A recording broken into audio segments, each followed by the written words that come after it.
का आज दूसरा दिन है। खजुराहो, रीवा, उज्जैन दौरे पर अमित शाह रहने वाले हैं। सीहोर में सीएम शिवराज सिंह चौहान की जनसभा होगी, तो वहीं रेहटी नगर और सतराना में सीएम शिवराज सिंह चौहान आज रोड शो करने वाले हैं। रायसेन और विदिशा में कमलनाथ की जनसभा होने वाली है। तो आज एमपी में दिग्गज डेरा डाले हुए हैं, क्योंकि आज केंद्रीय गृह मंत्री अमित शाह का एमपी दौरे का दूसरा दिन, बड़ी बैठकों का आयोजन किया जाएगा। तो वहीं दूसरी तरफ सीएम शिवराज सिंह चौहान भी प्रचार प्रसार करते हुए नजर आने वाले हैं, क्योंकि भव्य रोड शो का आयोजन किया गया है। अगर कमलनाथ की बात करें तो विदिशा में आज पूर्व सीएम कमलनाथ की बड़ी जनसभाएं होंगी। चुनावी घोषणा भी कमलनाथ कर सकते हैं, लेकिन ये तस्वीर देखिए, तस्वीर जो है ये लगातार चुनाव प्रचार प्रसार के दिखा रहे हैं किस तरह से यहाँ पर खुद सीएम शिवराज सिंह चौहान जनता के बीच जाकर उनको भरोसा जाहिर कर रहे हैं। भोपाल से मेरे सहयोगी शिखिल हमारे साथ जुड़ गए हैं। शिखिल, देखिए लगातार एमपी में जैसे जैसे चुनाव पास आते जा रहे हैं, वैसे वैसे ही केंद्रीय और दिग्गज नेता जो हैं एमपी में डेरा डाले हुए हैं। आज केंद्रीय गृह मंत्री अमित शाह का एमपी दौरे का दूसरा दिन, क्या कुछ कार्यक्रम है? क्योंकि बड़ी रैली भी आज होने वाली है जिसमें खुद गृह मंत्री शिरकत करेंगे। देखिए, मध्य प्रदेश में जिस प्रकार से विधानसभा चुनावों की उल्टी गिनती शुरू हो चली है, वैसे ही ताबड़तोड़ दौरों का दौर भी शुरू हो चला है। अगर देखा जाए तो सीएम शिवराज सिंह चौहान आज सीहोर विधानसभा में अगर देखा जाए तो 4 रैलियों को संबोधित करेंगे। ना सिर्फ 4 बल्कि 4 रोड शो भी होने वाले हैं। रैली में इनका रोड शो होना है, उसके बाद भैरू नगर में भी इनका रोड शो होना है। बड़ा रोड शो का आयोजन जो है वो किया जाएगा। वहीं अगर दूसरी ओर देखा जाए तो केंद्रीय मंत्री और साथ ही साथ मध्य प्रदेश विधानसभा के चाणक्य नीतिकार कहे जाने वाले, जो मध्य प्रदेश की पूरी जो चुनावी इनका मैनेजमेंट है वो संभाल रहे हैं, 3 दिवसीय दौरे पर है। कल उनका आगमन हो चला है और आज जो है 4 जो संभाग है उनकी रणनीति जो है वो तैयार करेंगे। ना सिर्फ तैयार करेंगे रणनीति, बल्कि जनसभा को भी संबोधित करेंगे। देखा जाए तो भोपाल में बैठक हो चली है और इसके अलावा खजुराहो की बात करें और दूसरी बातचीत की जाए रीवा की, तो ऐसी तमाम जगह हैं जहां पर आज जो है बैठकों के दौर चलेंगे। और इसके अलावा फ्रीगंज में आज पहुंचेंगे। जो फ्रीगंज है वो उज्जैन का है, जहां पर जनसभा को संबोधित अमित शाह करने वाले हैं और साथ ही बाबा महाकाल का आशीर्वाद भी लेंगे।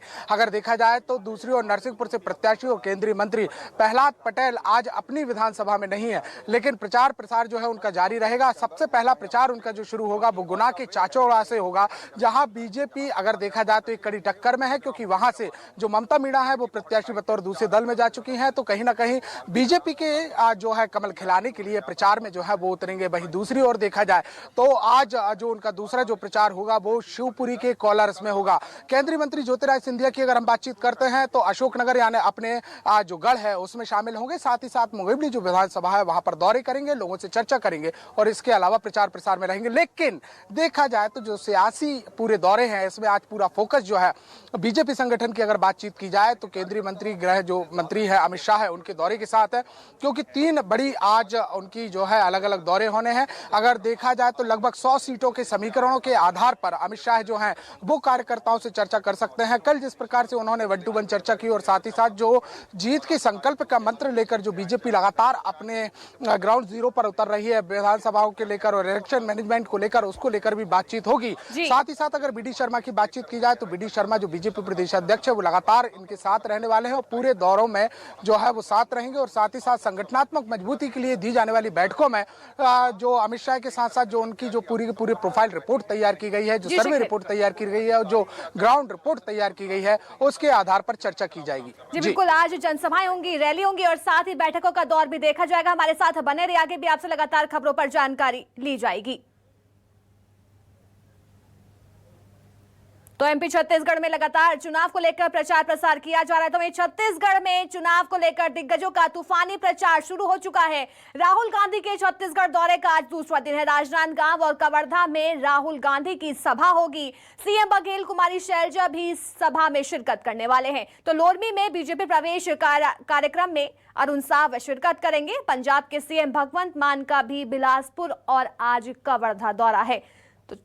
कांग्रेस की बात करें, बीजेपी की बात करें या आप पार्टी की बात करें, सभी लगातार प्रचार प्रसार में जुट गए हैं। आज राहुल गांधी के दौरे का दूसरा दिन है। रायपुर से मेरे सहयोगी नितिन हमारे साथ जुड़ गए हैं। नितिन, राहुल गांधी कल छत्तीसगढ़ के दौरे पर थे, उनके दौरे का आज दूसरा दिन है, लेकिन उससे पहले हम तस्वीर दिखा दें आपको, जहां पर राष्ट्रीय अध्यक्ष जो है जेपी नड्डा वो पहुंच चुके हैं। देखिए कितने भव्य तरीके से उनका स्वागत किया जा रहा है। बृजमोहन अग्रवाल जो है उनका स्वागत कर रहे हैं और बड़ी संख्या में यहाँ पर कार्यकर्ता और साथ ही बड़े चेहरे मौजूद हैं जो कि इनका स्वागत करते हुए नजर आ रहे हैं, क्योंकि आज उनका छत्तीसगढ़ दौरा कई मायनों में अहम है।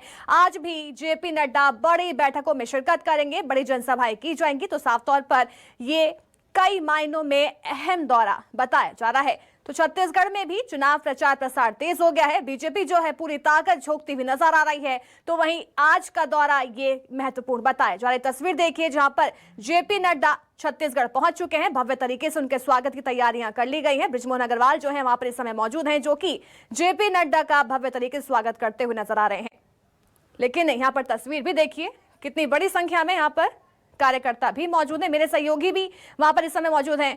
नितिन, कैसी तस्वीर है आज, कितना महत्वपूर्ण दौरा ये होने वाला है जेपी नड्डा का? देखिए, आप तस्वीरों में साफ तौर पर देख रहे हैं कि जेपी नड्डा जो है वो अभी एकात्म परिसर कार्यालय पहुंचे हैं और बड़ी संख्या में जो समर्थकों का हुजूम है वो यहां पर उमड़ पड़ा है। राजेश बुड़त हैं, बृजमोहन अग्रवाल हैं, सुनील सोनी सांसद हैं और उनका स्वागत करते लगातार नजर आ रहे हैं। आप देख सकते हैं कितनी बड़ी संख्या में लगातार उनका स्वागत का दौर जारी है। चूंकि रायपुर जिले के जो तमाम जो पदाधिकारी हैं उनकी जो है बैठक होनी है और उसको लेकर जेपी नड्डा आए हैं, तो काफी महत्वपूर्ण इनका दौरा माना जा रहा है। आप देख सकते हैं कितनी बड़ी संख्या इनकी है और लगातार आप तस्वीरों में साफ तौर पर देख रहे हैं कि जेपी नड्डा जो है वो जो है अंदर जाते दिखाई दे रहे हैं। जो एकात्म परिसर कार्यालय है वो अंदर जाएंगे और देख सकते हैं कि महिलाएं लगातार उनका जो है फूल छिड़क कर जो है स्वागत कर रहे हैं। तो काफी विशाल स्वागत राजधानी रायपुर में उनका देखा जा रहा है। आप देख सकते हैं तस्वीर में साफ तौर पर बड़ी संख्या में जो चाहे महिलाएं हैं, पुरुष, तमाम वर्ग के जो कार्यकर्ता हैं, जो समर्थक हैं, वो यहाँ पे पहुंचे हैं और लगातार उनका जो है स्वागत करते नजर आ रहे हैं। तो देख सकते हैं कितनी बड़ी संख्या है और रायपुर के जो है एकात्म परिसर में बैठक है। कल चूंकि ग्रामीण इलाकों के जो तमाम पदाधिकारी हैं उनके साथ उनकी बैठक हुई थी और आज राजधानी रायपुर के जो तमाम पदाधिकारी हैं, जिला के अधिकारी हैं, उनके साथ उनकी बैठक होने वाली। तो देख सकते हैं जो तमाम लोग हैं वो यहाँ पे पहुँचे हैं और चुनावी माहौल को लेकर लगातार चार्ज करते जो है नजर आएंगे। और साफ तौर पर चूंकि चुनाव का माहौल है, लगातार केंद्रीय नेताओं का दौरा भी जारी है। आज जेपी नड्डा दौरे पर रहेंगे। 11 बजे जो यहाँ पे जो बैठक होगी उसके बाद 11 बजे मन की बात कार्यक्रम में जेपी नड्डा जो है शामिल होंगे। उसके बाद जो है लगातार उनका दौरा जारी रहेगा। देख सकते हैं कितनी बड़ी संख्या में है और साफ तौर पर तस्वीर आप देख रहे हैं कि जेपी नड्डा जो है जाते दिखाई दे रहे हैं और एक लगभग आधे घंटे तक एक चर्चा होगी, औपचारिक चर्चा होगी कार्यकर्ताओं के साथ, समर्थकों के साथ। एक उद्बोधन होगा। उद्बोधन में साफ तौर पर जो माहौल है और किस प्रकार से जो है किस प्रकार से आम जनता को साधना है और किस प्रकार से जो है तैयारी है, चुनावी तैयारी है, उन तमाम बातों को लेकर चर्चा होती नजर आएगी। फिलहाल इस वक्त की बड़ी खबर यही है कि जेपी नड्डा राजधानी रायपुर के एकात्म परिसर पहुंचे हैं।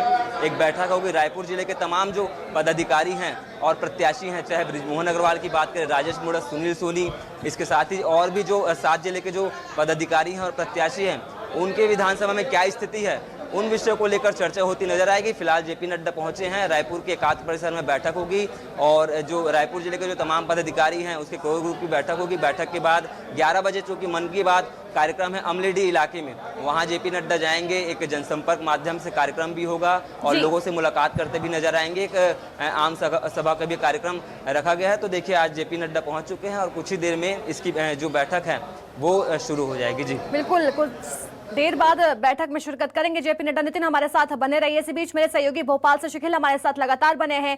शिखिल, देखिए, गृह मंत्री अमित शाह का 3 दिवसीय एमपी का दौरा है। हर संभाग में बड़ी बैठकों का आयोजन किया गया, सभाओं में शिरकत करेंगे और साथ ही बड़ी रैलियों में भी गृह मंत्री अमित शाह जो है वो शामिल होने वाले हैं। लेकिन अगर कल की बात करें, कल जबलपुर संभाग की बड़ी बैठक में खुद गृह मंत्री ने शिरकत की थी। क्या कुछ रणनीति तैयार की गई थी कल की बैठक में? क्या कुछ मुद्दों को लेकर चर्चा की गई थी?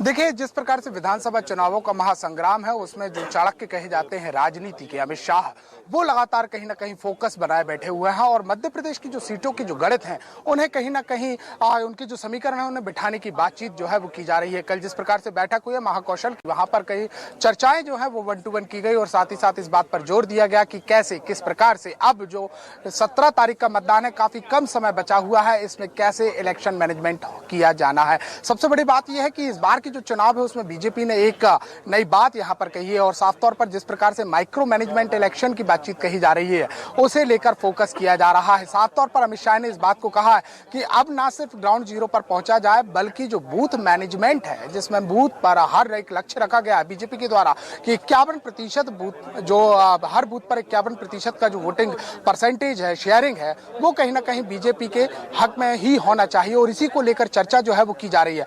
और इस बार के चुनाव में एक और चीज देखने को मिल रही है कि एक अनार 100 बीमार, यही स्थिति बनी हुई है और टिकटॉक को लेकर लिहाजा नाराजगी की जो तमाम जो मामले हैं वो सामने आ रहे हैं और इसे देखते हुए क्योंकि डैमेज कंट्रोल का एक बड़ा फैक्टर इलेक्शन मैनेजमेंट में होता है और इसे लेते हुए अब केंद्रीय गृह मंत्री अमित शाह ने इसकी कमान संभाली है और नाराज नेताओं से भी बातचीत वो स्वयं कर रहे हैं। हालांकि जिस प्रकार से 230 विधानसभाओं में जो टीम उतारी गई थी जिसमें प्रवासी विधायकों का आना तय किया गया था, एक बार के दौरे भी लगे, तमाम विधानसभाओं में प्रभारी पहुंचे और उनसे भी जो जानकारी यहां पर एकत्रित की गई थी उसकी रिपोर्ट पर भी बातचीत जो है वो लगातार की गई है। हालांकि खबर यह भी है सूत्रों के आधार पर कि पहले ही अमित शाह ने दिल्ली में बैठे हुए तमाम जो सीटों के समीकरण है उन्हें समझ लिए थे। साथ ही साथ ये रिपोर्ट तैयार की गई थी कि आखिर कहां भीतरघात तो कहां डैमेज कंट्रोल का सबसे ज्यादा खतरा है और उसके अलावा किस प्रकार से इलेक्शन मैनेजमेंट में किस संभाग में कसावट की जरूरी है।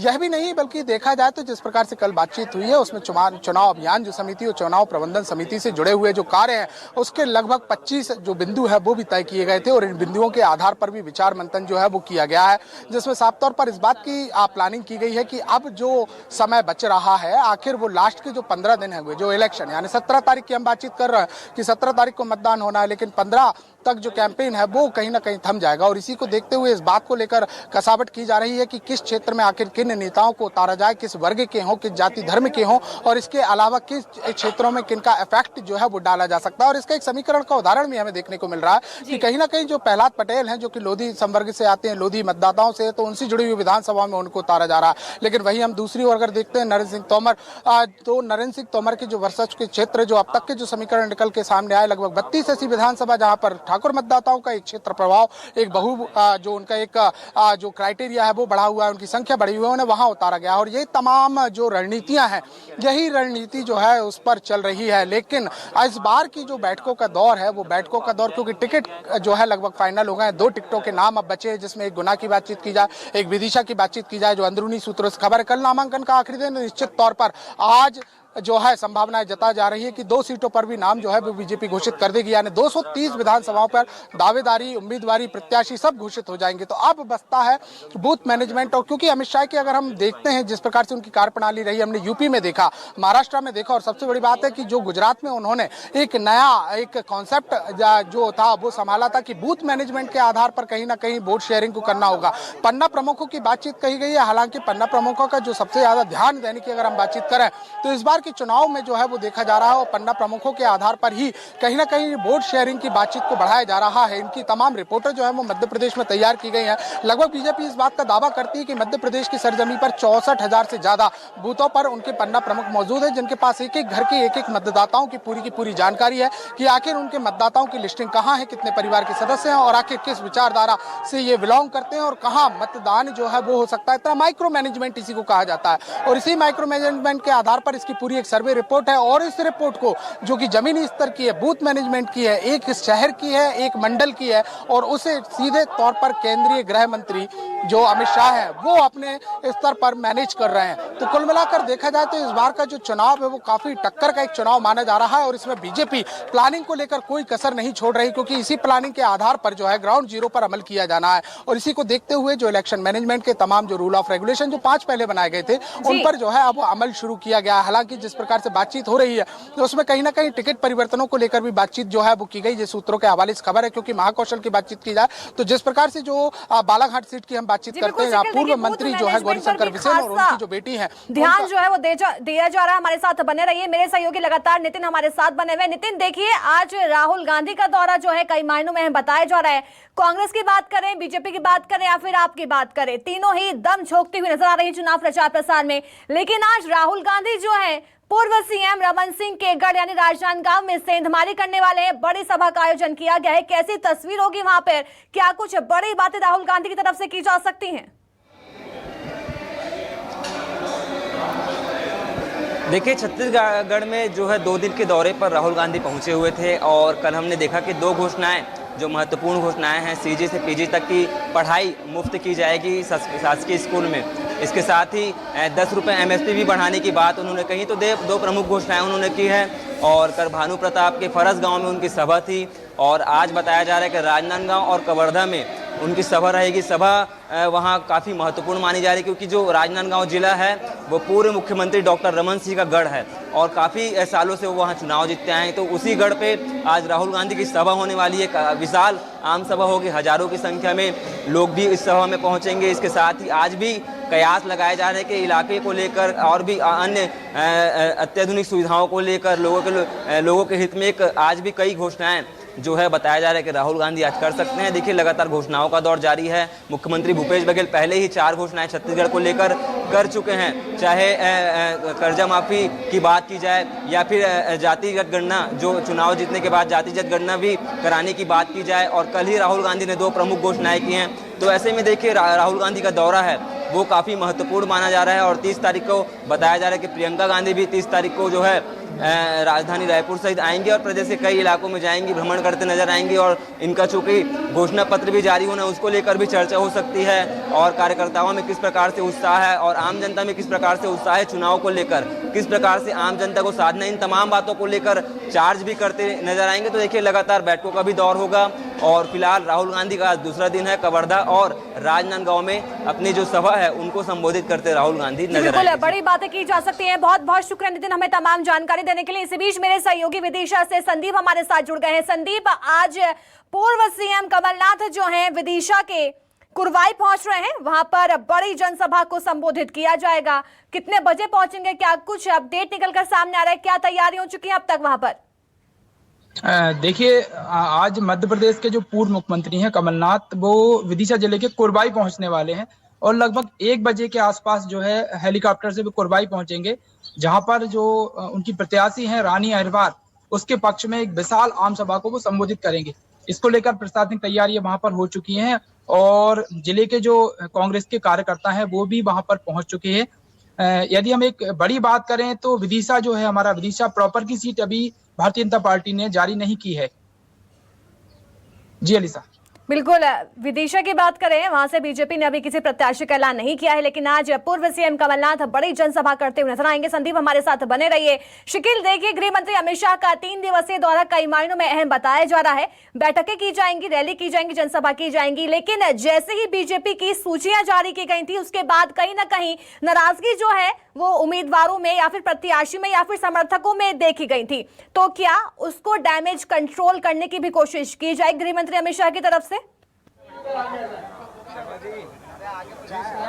देखिए, निश्चित तौर पर इस बार का जो है, जैसे कि देखा जाए तो जो टिकट वितरण हुआ है, निश्चित तौर पर कहीं ना कहीं ना सिर्फ कांग्रेस बल्कि बीजेपी के लिए चुनौती इसको माना जा रहा है। ऐसा कोई संभाग नहीं है जहां पर टिकट को लेकर विवाद की स्थिति जो है वो ना बनी हो। हर जगह पर विवाद जो है वो देखे जा रहे हैं। और सबसे बड़ी बात यह है कि कांग्रेस में जो विवाद थे वो खुलकर सामने आए, लेकिन बीजेपी में एक अनुशासन की बातचीत जरूर कही जाती है। और इसी परिपाटी के चलते जो धरना आंदोलन या प्रदर्शन है वो बहुत ज्यादा सड़कों पर नहीं दिखाई दे रहे, लेकिन जो है संगठनात्मक रूप पर इनकी तमाम शिकायतें जो है वो की जा रही हैं। अगर बातचीत की जाए तो ऐसी कई सीटों हैं जिन पर कहीं ना कहीं विरोध जो है वो प्रत्याशियों को झेलना पड़ रहा है, चाहे वो फिर बालाघाट की बातचीत की जाए, इसके अलावा अटेर की बातचीत यहाँ पर कर ली जाए। लाहौर की भी स्थिति जो है वो कुछ ऐसी ही बनी हुई है कि यहाँ दिक्कतों का सामना करना पड़ सकता है। चाचौड़ा एक ऐसी सीट है जिसमें बीजेपी जो है वो लगातार कहीं ना कहीं भीतरघात का जो खतरा है वो झेल रही है। राजधानी भोपाल की सीटें भी भीतरघात से अछूती नहीं है, क्योंकि यहाँ की अगर बातचीत की जाए तो मध्य विधानसभा के साथ साथ जो हुजूर विधानसभा है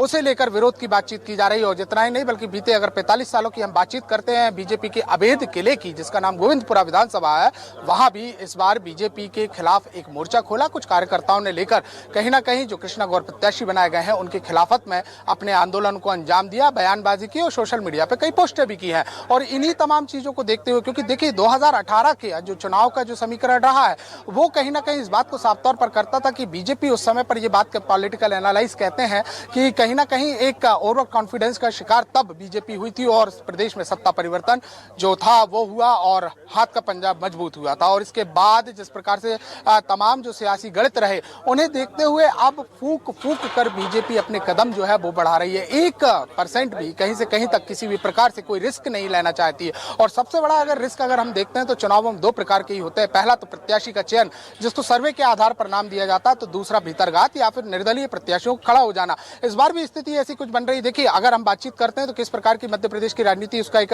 उदाहरण मैं आपको बताता हूं कि विदिशा में अभी तक नॉमिनेशन जो है वो घोषित नहीं किए गए हैं, लेकिन जो गुना की अगर हम बातचीत करें और विदिशा की बातचीत करें तो विदिशा में भी अभी नॉमिनेशन घोषित नहीं हुए, लेकिन 9 प्रत्याशी जो है वहां पर चुनावी मैदान में उतर चुके हैं, फॉर्म खरीद लिए हैं। देखा जाए तो जो पूर्व विधायक है पन्ना लाल साक्य उन्होंने फॉर्म ले लिया है। इसके अलावा गोपीलाल जाटव जो कि वर्तमान विधायक उन्होंने यहाँ पे फॉर्म ले लिया है। इसके अलावा देखा जाए तो रमेश जो वहाँ के एक बड़े जो है एक नेता माने जाते हैं जो कि SC/ST वर्ग से बिलोंग यहाँ पर करते हैं। इसके अलावा नारायण की अगर हम बातचीत करते हैं तो उन्होंने भी फॉर्म खरीद लिया गया है। तो करीब 9 प्रत्याशी अभी से सामने आ गए। तो ऐसे में कहीं ना कहीं एक विरोधाभास की स्थिति सामने आती है और संगठन के वोट कटने की भी बातचीत सामने आती है। तो इन्हें कैसे कंट्रोल किया जाए? भीतरघात के साथ साथ निर्दलीय प्रत्याशियों को लेकर भी कमान जो है वो मजबूत करनी होगी। और अमित शाह का जो दौरा है वो सिर्फ यूं ना कहा जाए कि सिर्फ एक मध्य प्रदेश में शकील, तो कहा जाए कि जो अलग अलग संभागों में बड़ी बैठक का आयोजन किया गया है, उस बैठकों में क्या रूटों को मनाया जाएगा?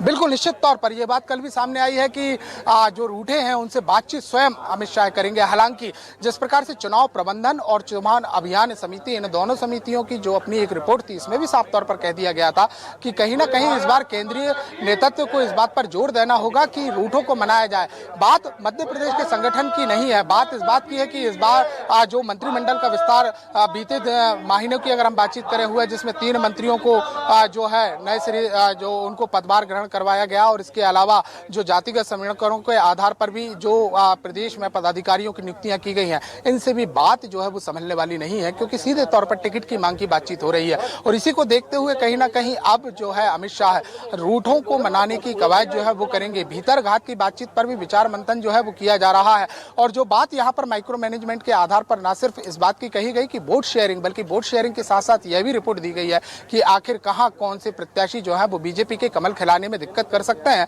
या फिर कहीं ना कहीं भीतरघात के खतरे के साथ अपनी पार्टी के विरोधाभास के स्वर जो है वो बुलंद कर सकते हैं। अगर 2018 के चुनावों की हम बातचीत करते हैं तो लगभग जो थी 52 सीटें ऐसी निकली हुई थी जिसमें कहीं ना कहीं शिकायतें हुई और शिकायतों के साथ इस बात को बोला गया कि मध्य प्रदेश में बीजेपी संगठन को ही अपनों से ही दिक्कतें हुई और कहीं ना कहीं वहां पर वोट परसेंटेज कम गया या फिर बीजेपी को उतने वोट नहीं मिल पाए। जीत हार एक अलग मसला है, लेकिन अगर दूसरी ओर हम जहां देखते हैं तो यहां भी यही स्थिति नजर आ रही है। जिन 52 सीटों पर पहले विरोध का हुआ था और उनका अगर हम एनालाइज करते हैं तो लगभग 27 सीटें ऐसी निकल के आती हैं, जिसमें सबसे ज्यादा अगर हम बातचीत करें तो ग्वालियर चंबल संभाग की वो सीटें हैं, मालवा की सीटें हैं और महाकौशल की सीटें हैं। और उसके बाद दूसरी चीज ये भी यहाँ पर विरोधाभास की समझ में आती है कि इस बार जो है वो एक फैक्टर यहाँ पर लागू हुआ है जिसमें जो सिंधिया समर्थक हैं उनके टिकटों को भी कहीं ना कहीं मैनेज किया जाना था। तो जो विरोधाभास के सबसे ज्यादा स्वर बुलंद होते हुए ग्वालियर चंबल संभाग से निकलकर सामने आ रहे हैं। एक बड़ी सीटों का गणित है, ना सिर्फ मध्य बल्कि देश की एक बड़ी सियासत केंद्रों में शामिल है। तो इन तमाम समीकरणों को साधने के लिए अब जो केंद्रीय मंत्री अमित शाह ने अपनी बागडोर अपने हाथ में मध्य प्रदेश के लिए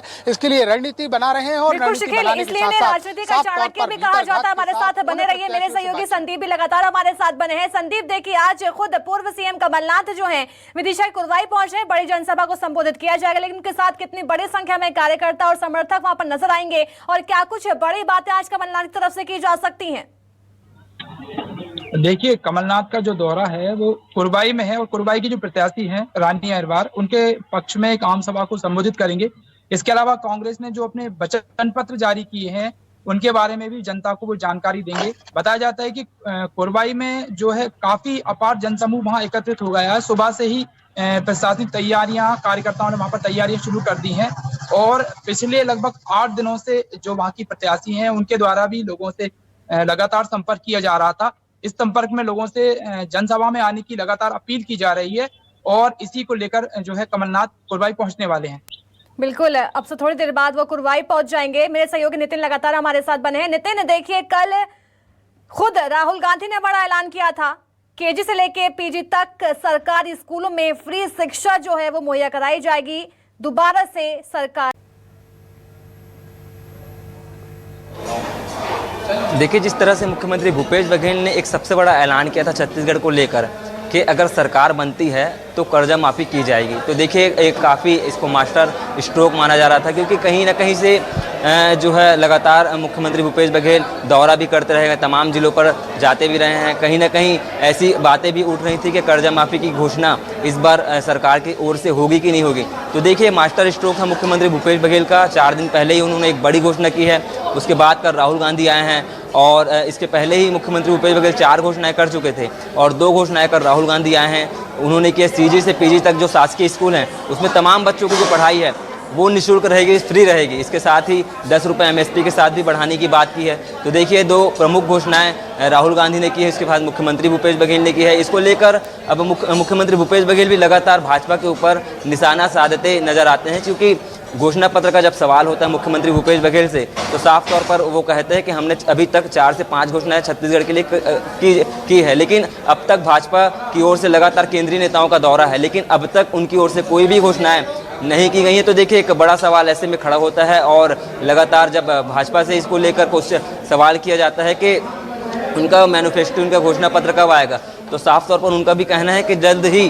और अभी जो बड़ा जो अपडेट आ रहा है कि 2 नवंबर को बताया जा रहा है कि भाजपा का घोषणा पत्र जारी हो सकता है, जिसमें केंद्रीय बड़ी जो नेताएं हैं वो इसमें शिरकत कर सकते हैं। और राजधानी रायपुर के जो प्रदेश कार्यालय है वहाँ बताया जा रहा है कि एक बड़ी सभा होगी और घोषणा पत्र बीजेपी का जारी कर दिया जाएगा। उसके बाद गतिविधियाँ और भी बढ़ जाएंगी। तमाम जो प्रत्याशी हैं वो अपने अपने ज़िले पे निकलेंगे, लगातार आम जनता को साधने का लगातार प्रयास करते नजर आएंगे, मत मांगेंगे अपने अपने प्रत्याशी जिले में गढ़ में जाकर। तो देखिए लगातार बीजेपी हो चाहे कांग्रेस हो, तमाम जो लोग हैं वो लगातार तैयारी में जुट चुके हैं। और आज भी राहुल गांधी का दूसरा दिन है, आज कवर्धा और राजनांदगांव, क्योंकि राजनांदगांव जो है पूर्व मुख्यमंत्री बिल्कुल नितिन, आज भी बड़ी बातें कही जा सकती हैं। तो साफ तौर पर MP छत्तीसगढ़ में चुनाव प्रचार प्रसार काफी तेज होता जा रहा है। सभी पार्टी अपनी ताकत झोंकती हुई नजर आ रही हैं। बहुत बहुत शुक्रिया शिखिल, नितिन और संदीप हमें तमाम जान